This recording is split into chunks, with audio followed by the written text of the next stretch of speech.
Pasta একটা Italian dish. ইতালির সাথে সাথে ভারতেও কিন্তু সমান জনপ্রিয়। ছোট থেকে বড় পাস্তা খাননি এমন মানুষ খুব কমই আছেন, তা সেটা বাড়ি হোক বা রেস্টুরেন্টে। আর এই পাস্তা বানানোর পদ্ধতিও কিন্তু অনেক, Italian, Indian, veg, non veg. আমি আপনাদেরকে আজ রেস্টুরেন্ট স্টাইলে কিভাবে পাস্তা বানানো হয় সেটাই এই রেসিপিতে করে দেখাবো। আমি গীতশ্রী, আপনারা দেখছেন গীতশ্রীর হেসেল। দেরি না করে চলুন রেসিপিটা শুরু করি। প্রথমেই পাস্তা বানানোর জন্য আমি এখানে 200 গ্রাম মতো পাস্তা নিয়ে নিয়েছি। আপনারা যে কোনো শেপের পাস্তা নিতে পারেন।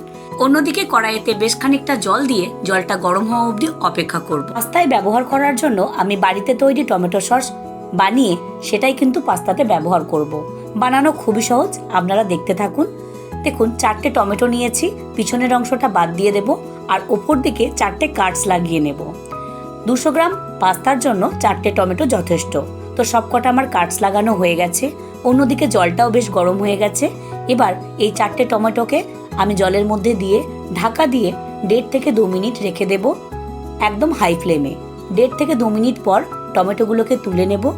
টমেটোগুলো তুলে নেওয়ার পর ওই জলের মধ্যেই চামচ নুন, 1 চামচ সাদা তেল আর বয়েল করার জন্য পাস্তাটা দিয়ে দেব। এবার ঢাকা দিয়ে মিডিয়াম ফ্লেমে 9 থেকে 10 মিনিট রাখলেই পাস্তাটা পারফেক্টলি বয়েল হয়ে যাবে। সামান্য একটু নেড়ে নেব। পাস্তা বয়েল করার সময় যদি ওপরে একটু সাদা তেল দিয়ে দেন, দেখবেন পাস্তাটা খুব সুন্দর ঝরঝরে হয়েছে। এবার বয়েল করা টমেটোগুলোকে ঠান্ডা জলে মিনিট 3 একটু ডুবিয়ে রেখে দিলেই যখন ঠান্ডা হয়ে যাবে, উপর থেকে খোসাগুলোকে এইভাবে ছাড়িয়ে নেব। টমেটোর খোসা এমনিই ছাড়ানো হয়ে যায়, আর যেহেতু কাটস লাগানো আছে কোনো রকম সমস্যাই হবে না খোসাগুলো ছাড়াতে। আর কালারটা দেখুন, খোসাটা ছাড়ানোর পর কতটা ডিপ হয়ে এসছে।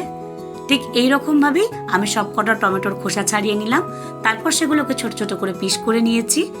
এরপর একটা মিক্সিং জারের মধ্যে এই টমেটোগুলোকে আমি পেস্ট বানিয়ে নেব।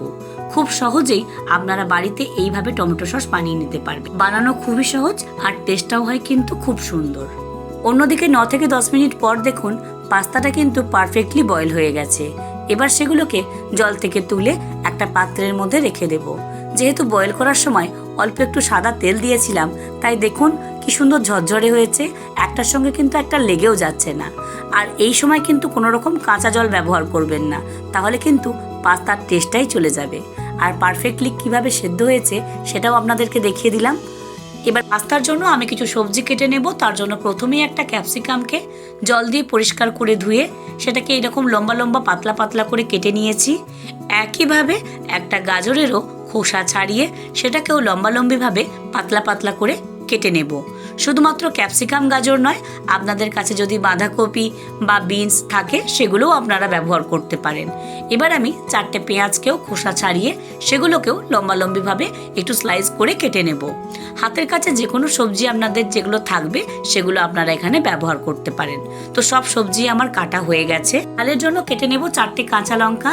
আপনারা যেমন ঝাল পছন্দ করেন সেই অনুযায়ী লঙ্কাটা ব্যবহার করবেন।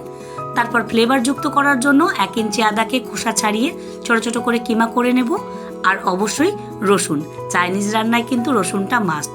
আমি যেহেতু চিকেন পাস্তা বানাবো তাই বোনলেস চিকেনকে এইভাবে সরু সরু করে স্লাইস করে নিয়েছি। চিকেনটাকে একটু স্যালো ফ্রাই করে নেওয়ার জন্য একটা ননস্টিকের প্যানে 1 চামচ সাদা তেল দিয়ে তেলটা একটু গরম হয়ে গেলেই তার মধ্যে আগে থেকে কেটে রাখা চিকেনের স্লাইসগুলো দিয়ে 1 চামচ নুন, 1 চামচ গোলমরিচ অ্যাড করে নেব। চিকেনের আঁশটে বা কাঁচা ভাবটা যাতে চলে যায় তার জন্য অল্প একটু রসুন কুচিও ব্যবহার করব। এই সময় গ্যাসের ফ্লেমটা অবশ্যই লো টু মিডিয়াম রাখতে হবে। ঠিক, আপনারা চাইলে চিকেনের পরিবর্তে এগ বা পনির যে কোনো কিছুই ব্যবহার করতে পারেন। তো খুব ভালো করে আমি এটাকে নেড়ে নেব যতক্ষণ না চিকেনের কাঁচা ভাবটা চলে যায় বা চিকেনটা এইভাবে কালার চেঞ্জ হতে শুরু করে।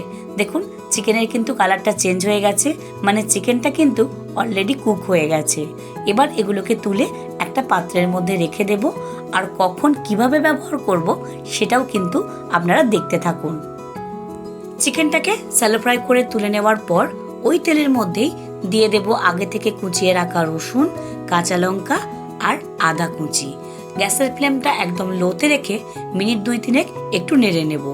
যখনই খুব সুন্দর একটা গন্ধ বেরিয়ে আসবে তার মধ্যে আগে থেকে কেটে রাখা 4টে মাঝারি সাইজের পেঁয়াজ, একটা গাজর আর ক্যাপসিকাম দিয়ে দেব।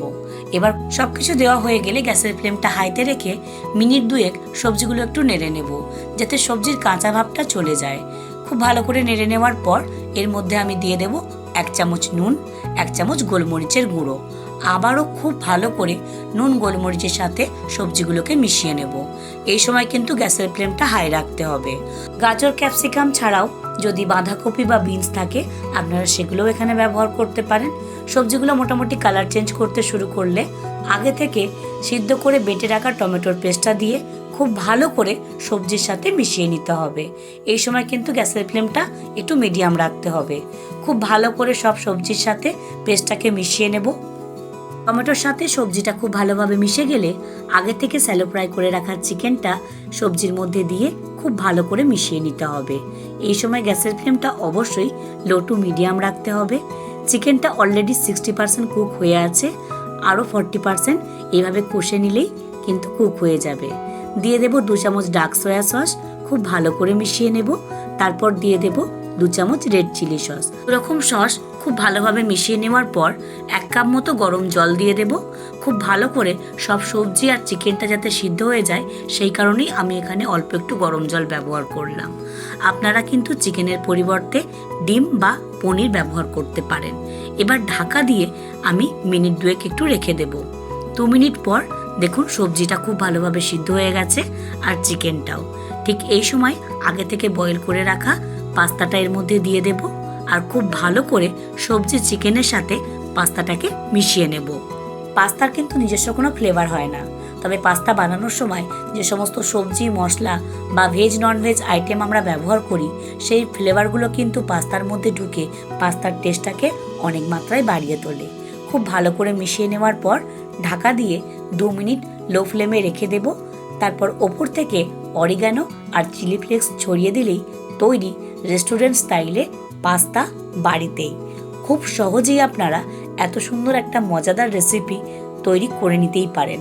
পাস্তা অনেকেই অনেকভাবে বানিয়েছেন, তবে আজকে আমি যে রেসিপিটা আপনাদের সাথে শেয়ার করলাম সেটা একবার অবশ্যই ট্রাই করবেন আর জানাবেন কেমন লাগলো কমেন্টে।